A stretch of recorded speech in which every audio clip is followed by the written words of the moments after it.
제가 먼저 읽겠습니다. 그들이 전에 맹인이었던 사람을 데리고 바리새인들에게 갔더라. 예수께서 진흙을 이겨 눈을 뜨게 하신 날은 안식일이라. 그러므로 바리새인들도 그가 어떻게 보게 되었는지를 물으니 이르되 그 사람이 진흙을 내 눈에 바르매 내가 씻고 보나이다 하니, 바리새인 중에 어떤 사람은 말하되 이 사람이 안식일을 지키지 아니하니 하나님께로부터 온 자가 아니라며, 어떤 사람은 말하되 죄인으로서 어떻게 이러한 표적을 행하는지 하여 그들 중에 분쟁이 있었더니, 이에 맹인되었던 자에게 다시 묻되 그 사람이 내 눈을 뜨게 하였으니 너는 그를 어떠한 사람이라 하느냐. 대답하되 선지자니이다 하니, 유대인들이 그가 맹인으로 있다가 보게 된 것을 믿지 아니하고 그 부모를 불러 묻되 이는 너희 말에 맹인으로 났다 하는 너희 아들이냐? 그러면 지금은 어떻게 해서 보느냐? 그 부모가 대답하여 이르되 이 사람이 우리 아들인 것과 맹인으로 난 것을 아나이다. 그러나 지금 어떻게 해서 보는지 또는 누가 그 눈을 뜨게 하였는지 우리는 알지 못하나이다. 그에게 물어보소서. 그가 장성하였으니 자기 일을 말하리이다.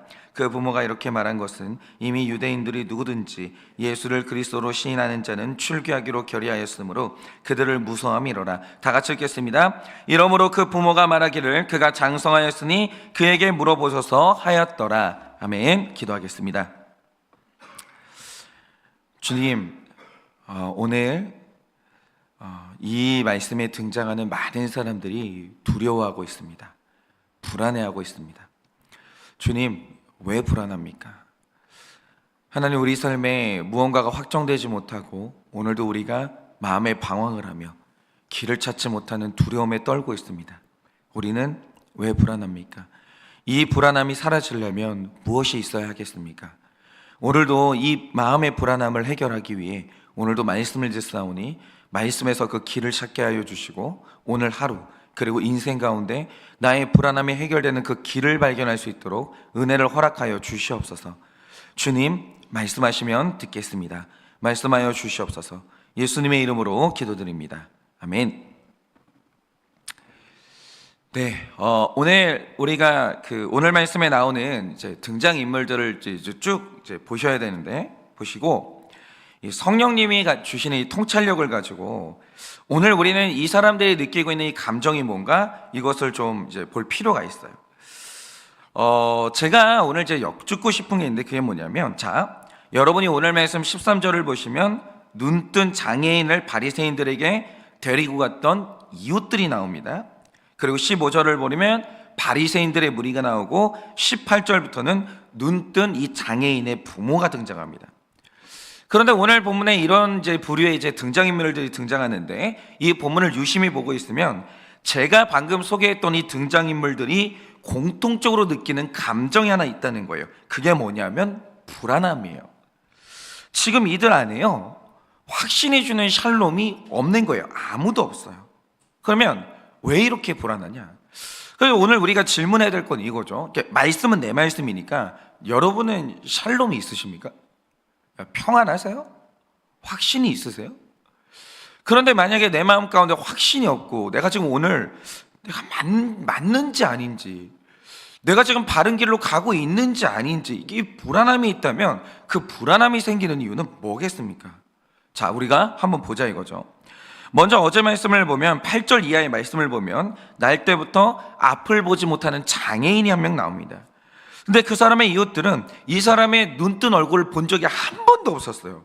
그런데 어느 날 보니까 일평생 눈을 감고 살았던 그 사람의 눈동자를 보게 된 거예요. 눈을 뜬 거예요. 근데 여러분 그거 아시죠? 사람이요, 이런 거 하나만 달라져도 인상이 완전히 달라지거든요. 너무 낯선 거예요. 그런데 자신들의 지성적인 경험 안에서 선천적인 장애인이 눈을 뜨는 일은 경험한 적이 없으니까, 그런 일이 있을 수는 없으니까 이 시대도 그런 일은 없잖아요. 그래서 이 사람의 눈을 뜬 이 얼굴이 얼마나 놀라웠는지 일순간에 혼란에 빠지는데, 어떤 사람은 이 사람이 예전에 그 소경이라고 알아보는 사람도 있었고, 어떤 사람은 그럴 리가 있냐, 그냥 비슷한 사람이다, 이렇게 말하는 사람이라고 있고, 일대 혼란에 빠지게 된 거예요. 그러니까 날 때부터 소경이었던 사람이 눈을 뜬 이 사건은 어마어마하게 놀라운 사건이었다 이거죠. 그런데 여기에서 이상한 사실이 뭐냐? 자, 시력을 상실하는 사람이 눈을 떴다, 무조건 축하할 일 같잖아요. 이거 그냥 무조건 좋아해야 될 일 같잖아요. 그런데 이 사람들이 지금 불안해요. 축하를 못해요. 그리고 네가 어떻게 눈을 떴는지, 그리고 네가 네 눈을 치료하는 사람이 어떤 방법으로 치료했고 누가 치료했는지 꼬치꼬치 캐묻다가 결국 이 사람을 데리고 바리새인에게 데려갑니다. 이게 다 이상한 거예요. 눈 떴잖아요. 나았잖아요. 근데 왜 바리새인한테 데리고 가요? 그래야 될 이유가 뭐냐 이거죠. 그런데 여기서 더 이상한 게 뭐냐면 13절에 나오는 데리고 가다라는 단어의 뜻이 뭐냐면 요한복음 8장을 보시면 유대인 무리들이 간음하다가 현장에서 붙잡힌 여인을 예수님께 데려왔거든요. 그런데 이때 8장 3절을 보면 죄인인 여인을 끌고 왔다라고 표현하는데, 죄인을 끌고 왔다는 그 표현과 오늘 이 소경을 데리고 왔다는 표현이 같은 표현이에요. 여러분, 소경이 눈 뜬 게 죄예요? 근데 이상하죠? 이 사람이 눈을 떴는데 이게 좀 평안함이 없는 거예요, 다들. 그리고 이거 진상을 밝히기 위해서 이 사람을 바리새인이 끌고 가는 거예요. 그러니까 지금 소경의 이웃들이요, 눈뜬 소경을 이 죄인으로 취급해야 되는지 축하를 해야 되는지 이 불안, 이렇게 알 수 없는 불안함에 휩싸이면서 바리새인에게 데리고 갔다는 거죠. 그러면 이 모든 혼란, 왜 우리는 축하해 줄 수 없는가? 이 일이 일어나는 일들, 이 이유가 뭐냐라는 거죠. 그 이유가 14절에 기록됐는데 약간 좀 웃겨요. 그게 뭐냐? 예수님이 이 진흙을 이제 뭉쳐가지고 이 눈을 치료한 날이 안식일이었어요. 그런데 이제 안식일을 언급하면서 예수님이 왜 침을 가지고 흙을 뭉쳐가지고 이 사람을 치료했다? 이걸 자세하게 기록하는 이유가 뭐겠습니까? 바리새인들이 만든 율법 안에서 안식일에 밀가루를 반죽하는 게 금지되어 있거든요. 그런데 예수가 이 사람을 치료했대요. 근데 방식이 뭐냐? 침을 뱉어가지고 흙을 반죽해가지고 이 소경의 눈에 발랐다는 거예요. 그런데 여기에서 소경의 이웃들이 애매한 게 바로 이 지점인 거예요. 율법은 음식을 하려고 물로 밀가루 반죽을 하지 말라고 금지했는데, 또 치료의 목적을 가지고 흙을 반죽하지 말아라, 이 말은 또 없었거든요. 그러니까 이들 안에서 혼란이 온 거예요. 안식일에 치료를 한 일이 복 받을 일인지 벌 받을 일인지, 그리고 이 방법을 가지고 흙을 반죽한 게 음식을 이제 하려고 밀가루를 반죽한 것과 이게 같은 성격의 일인지 아닌지 이거를 모르겠는 거예요. 이게 죄인지 축복인지 이걸 모르겠는 거예요. 그래서 뭐가 뭔지 알 수 없는 불안함에 권위자인 바리새인을 찾아갑니다. 그래서 15절부터는 바리새인이 눈뜬 소경을 신문하기 시작해요. 그러니까 여기서 물었다는 것은 하나하나 꼬치꼬치 캐물었다, 그 뜻이거든요. 자, 보세요. 그러니까 사람들이 이 소경을 데리고 바리새인에게 간 이유가 뭐냐? 불안해요. 지금 이 사람이 눈을 떴는데 이게 축복인지 저주인지, 그러니까 이게 하나님 안에서 의로움인지 불의인지 모르겠는 거예요. 불안한 거예요. 그래서 바리새인이라는 권위자한테 간 거예요. 이 불안함을 해결하기 위해서. 그래서 이제부터 바리새인이 묻기 시작하는데, 먼저 충격적이었던 게 뭐냐? 이 사람이 날 때부터 눈이 안 보이는 장애인이었는데 지금 눈을 떴대요. 보인대요. 그런데 그걸 한 사람이 예수라는 거예요.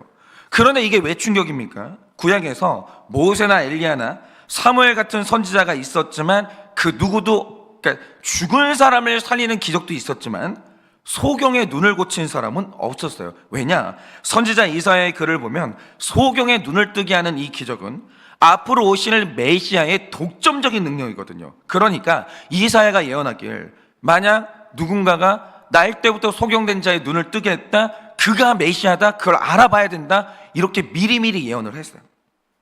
그런데 이 사람이 날 때부터 장애인인 걸 이 사람들이 다 아는데 예수가 눈을 뜨게 했다는 거예요. 이 말 뜻이 뭐예요? 예수가 우리가 몇천 년을 기다렸던 메시아다, 그 뜻이잖아요. 근데 이때부터 또 바리새인도 불안한 거예요. 이 비천한 신분의 예수가 메시아인 것을 인정해야 되나? 그게 확신이 없고, 근데 이제 무시하려고 하니까, 근데 메시아면 어떻게 하지? 눈 떴잖아요. 내가 이걸 부인할 방법은 없고, 이사야는 분명히 소경의 눈을 뜨게 하는 사람이 메시아라고 했는데, 그건 알겠는데 이게 목수예요. 나보다 배운 게 없어요.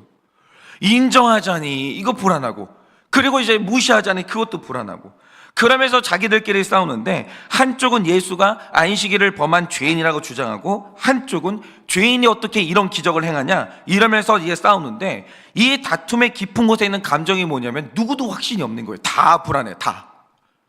다 불안한 거예요. 확신이 없는 거예요. 서로가 다 자기 주장을 하기는 하는데 예수를 죄인이라고 주장하는 쪽이나 예수를 선지자라고 주장하는 쪽이나 다 자기 길에 대해서 확신이 없는 거예요. 그러니까 보세요. 지금 백성들은 이 소경이 치료된 일에 대해서 뭐가 맞는지는 모르겠으니까 축하하기도 하고 정죄하기도 불안해서 권위자인 바리새인에게 찾아갔어요. 그런데 바리새인에게 와보니까 이들도 모르겠는 거예요. 이거는 저주인가 축복인가, 이 예수는 메시아인가 죄인인가 모르겠는 거예요. 이 예수가 안식일을 범한 건가 범하지 않는 건가, 죄인에게 이런 능력이 나올 수가 있나. 그러니까 죄인으로 정죄하자니 불안하고, 그런데 안식일에 일하는 사람을 칭송하자니 이것도 불안하고. 여기 잘 보세요. 여기 모인 모든 사람이 불안해요. 지금 안식이 없어요. 샬롬이 없습니다. 그러면 이 불안함의 근본이 뭐겠습니까? 여기에 권위자가 없는 거예요. 이들이 완전히 자기 인생을 믿고 따를 만한 권위자가 아예 없는 거예요. 이게 바로 이 불안함의 원인이라는 거죠. 예를 들어서 오늘 이 안식일의 논쟁, 여러분 이걸 한번 보자 이거죠. 여러분 안식일이 뭡니까? 여러분이 다 아시듯이 한 주를 7일로 정하신 하나님이, 하나님이 6일 동안 일하시고 7일째는 쉬도록 정하신 법이 안식일이에요. 그러나 여러분, 하나님이 이 애초에 이 안식일을 만드신 이유가 뭐겠습니까? 그건 사람 때문이에요. 사람이 약해서 그래요. 그런데 사람이 뭐 때문에 약합니까? 그건 사람이라는 존재가 영적으로나 육적으로 둘 다 약해요. 여러분, 이 세상에 과학자들이 말하는 게 있어요. 무한 동력은 없어요.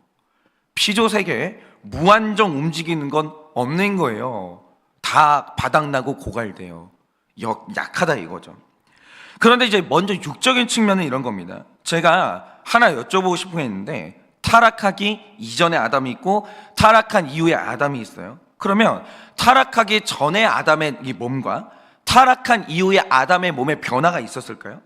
예를 들어서 타락하기 전에 아담의 몸은 늙지 않는 몸이었는데 타락하고 나서 아담의 몸이 늙기 시작했을까요? 이런 변화가 있었겠습니까? 답이 뭐냐면 타락하기 전이나 타락한 후에나 아담의 몸의 체질은 똑같았다라는 거예요. 그런데 하나 다른 게 뭐냐? 죄를 짓기 전에 아담은 언제든지 생명 열매를 먹을 수가 있었어요. 하나님하고 교제가 너무 투명했기 때문에 하나님이 공급하시는 생명을 먹을 수 있었다라는 거죠. 그런데 타락 후에는 에덴 동산에서 쫓겨나면서 생명나무로 가는 길이 막혀버린 거예요. 그러니까 아담에게 있어서 타락 전과 후의 몸의 차이가 뭐냐? 신체의 차이가 아니라는 거예요. 그거는 하나님과의 관계의 차이가 생긴 거예요. 그러니까 에덴 동산에 있었던 아담도 하나님이 주시는 생명나무를 먹지 않으면 죽어요. 한계가 있었다는 거죠. 죄가 없을 때 아담의 몸은 연약했지만 하나님으로부터 공급받는 것이 있었기 때문에 살았던 거예요.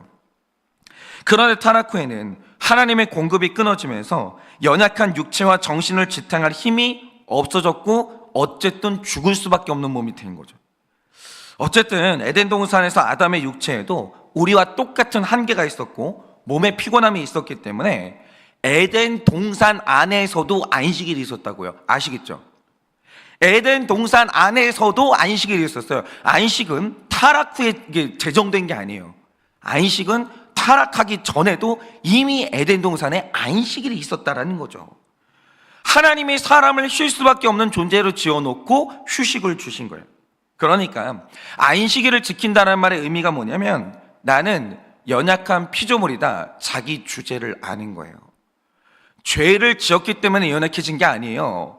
하나님이 애초에 만드셨던 아담의 몸 자체가 한계가 있었어요. 그는 피곤하다고요. 쉴 수밖에 없어요. 그냥 지극히 당연한 내 주제만 알면 돼요.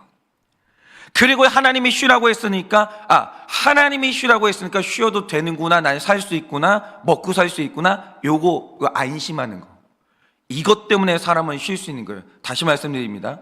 안식일에 쉬려면 방법 딱 두 가지밖에 없는데, 내가 한계가 있다라는 자기 주제 파악이 돼야 되고, 하나님이 쉬어도 된다고 했으니까 그러면 쉬지.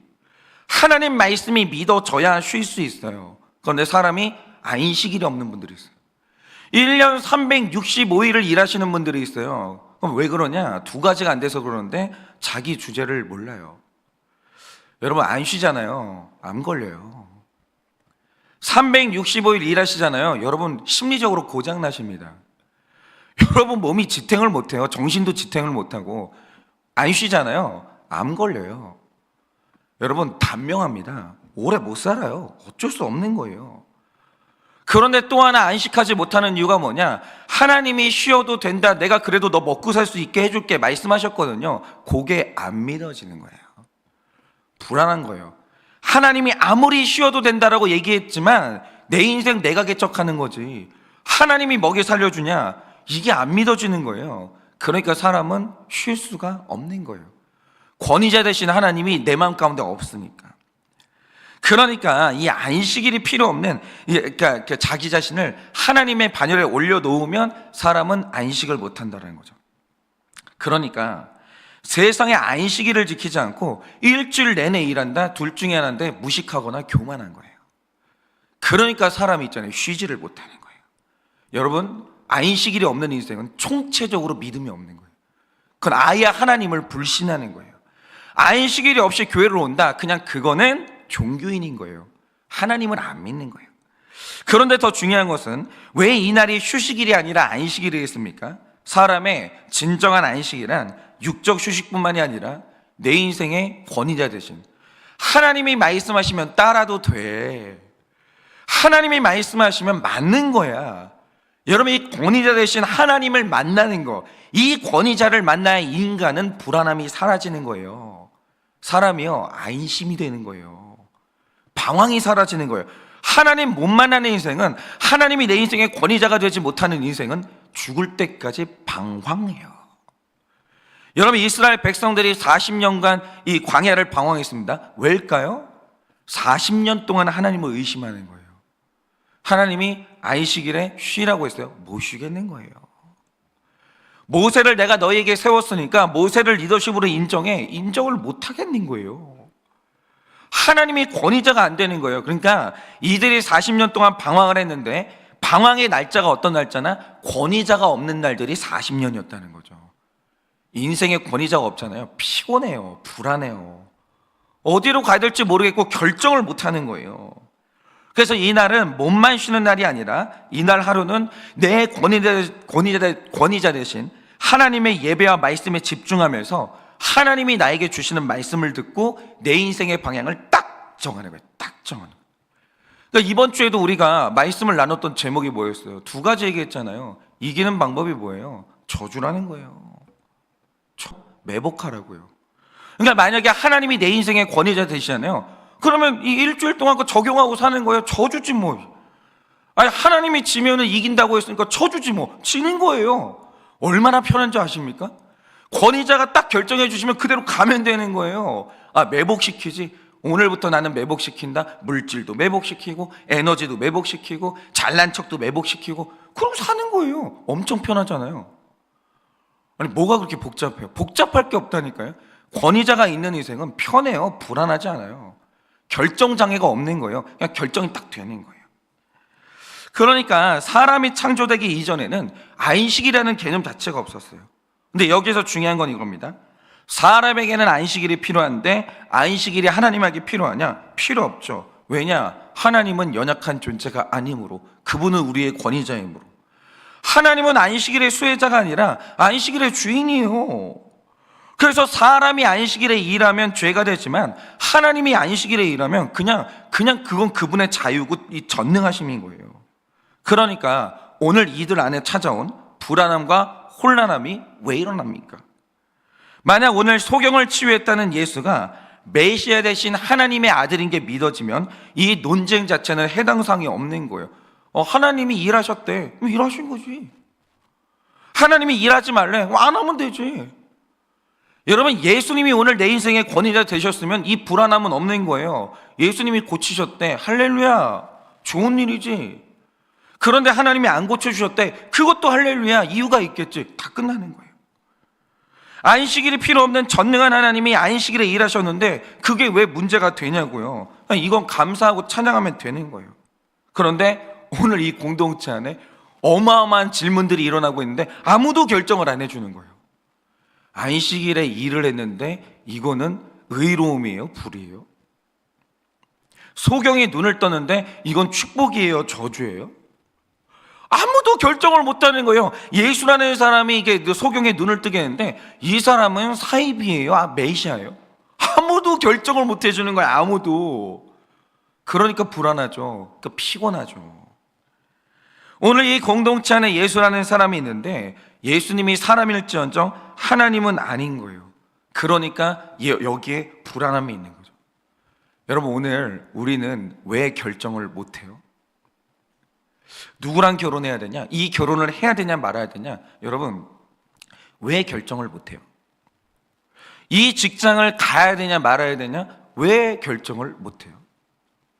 오늘 우리 교회는 어느 방향으로 가야 되냐? 왜 결정을 못해요? 여러분, 결정장애가 오는 이유가 뭐예요? 왜 불안하세요? 왜 확신이 없으세요? 이유가 뭔지 아십니까? 교회를 다녀도 훌륭한 위인인 사람 예수는 있을지언정 내 인생의 완벽한 권위자이신 하나님 예수는 없는 거예요. 그러니까 여러분이 매사에 결정 하나를 못하고 맨날 불안하신 거예요. 권위자가 없는 인생은요, 제일 불쌍한 인생이에요.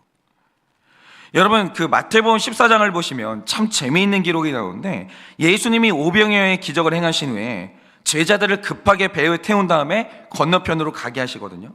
그런데 제자들이 배를 타고 바다를 건너는 중에 어떤 일이 생깁니까?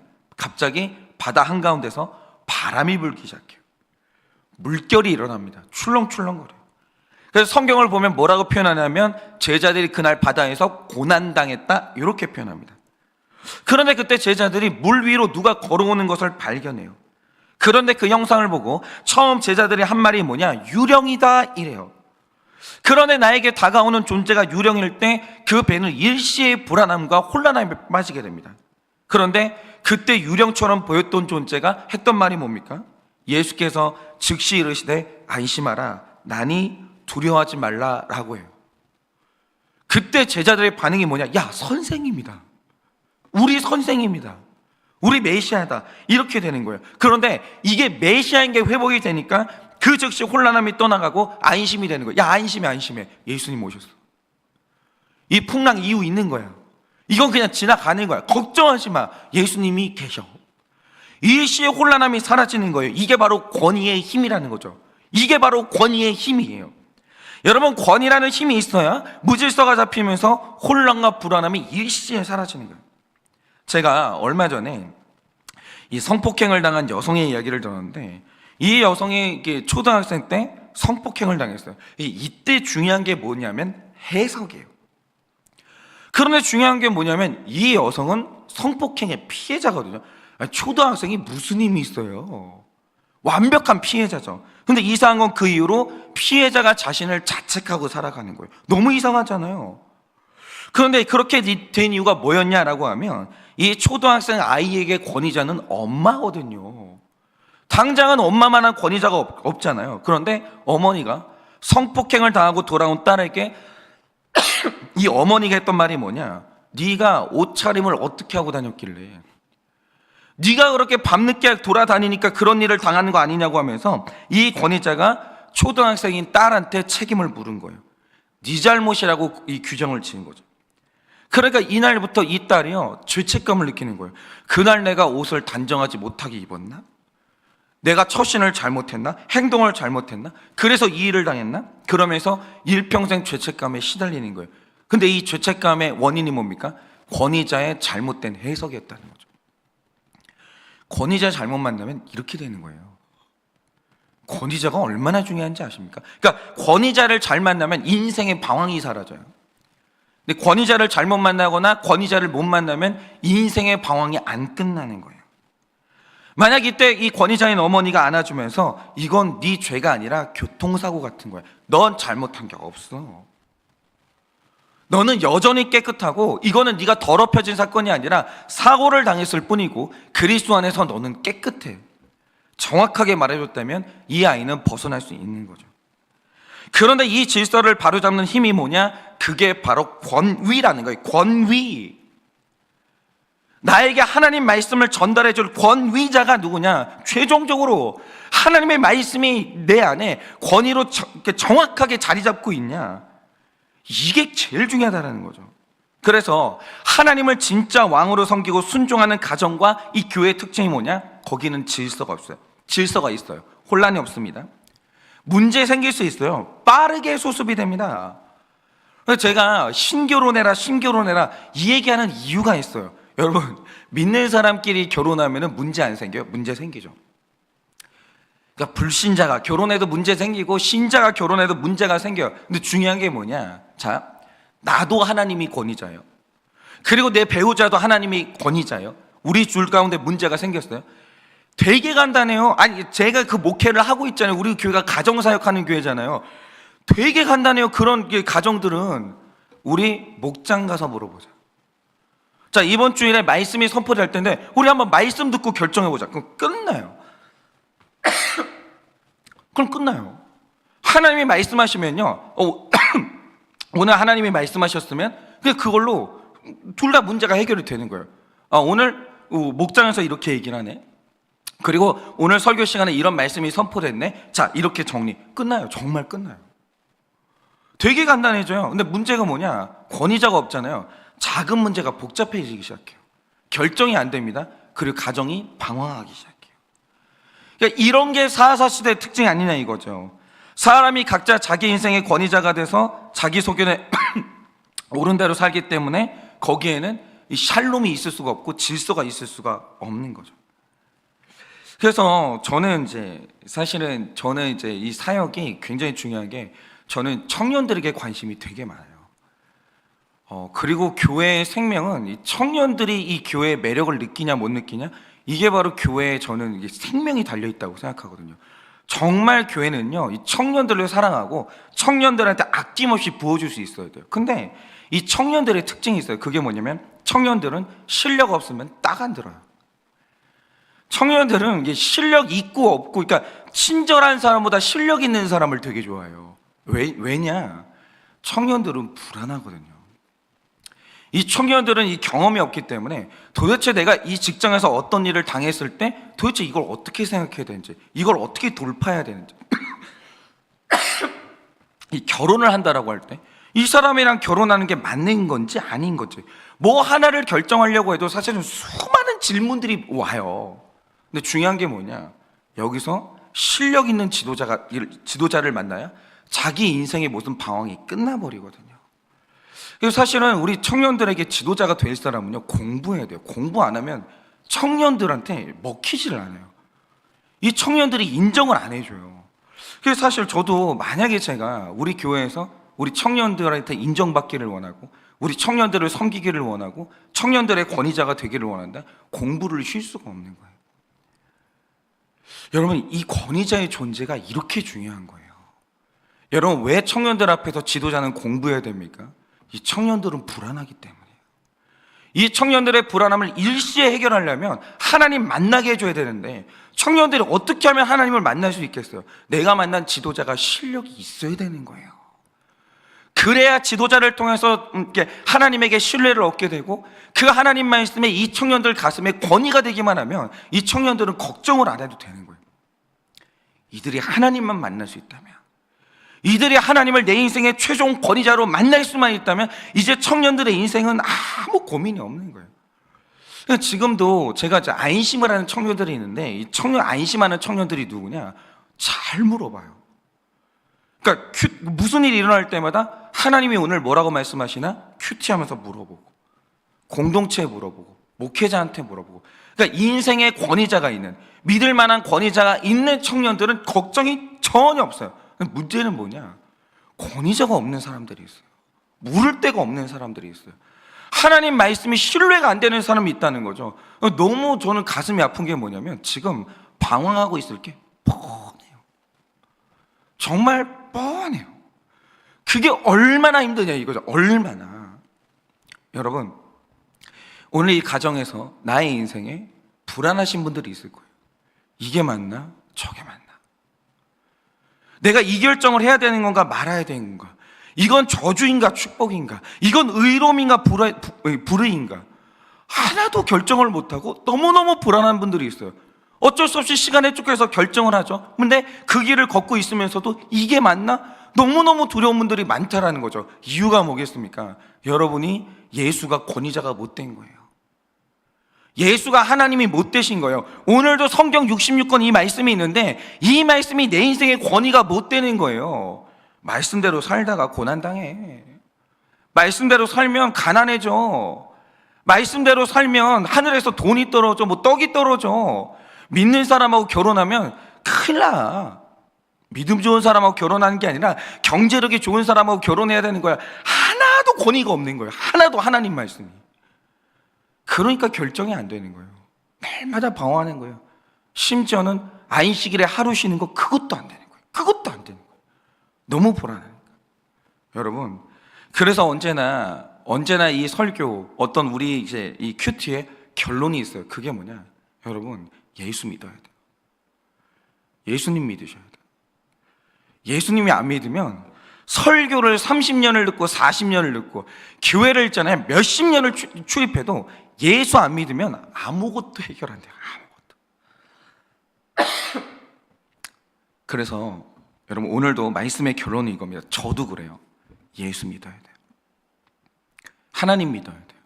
여러분, 말씀을 믿으세요. 그러면 끝나는 거예요.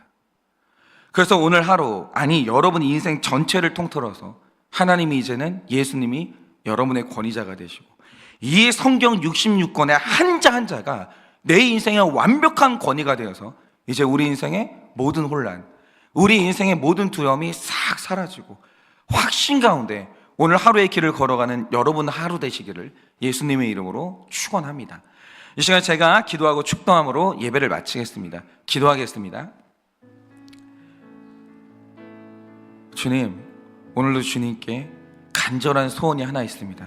주님, 예수 믿게 하여 주시옵소서. 주님, 나의 살아가는 이 평생에, 내가 목회하는 순간순간에, 나의 삶에 고난이 올 때마다, 내 인생 걸고 중요한 결정을 해야 될 때마다 예수 믿게 하여 주시옵소서.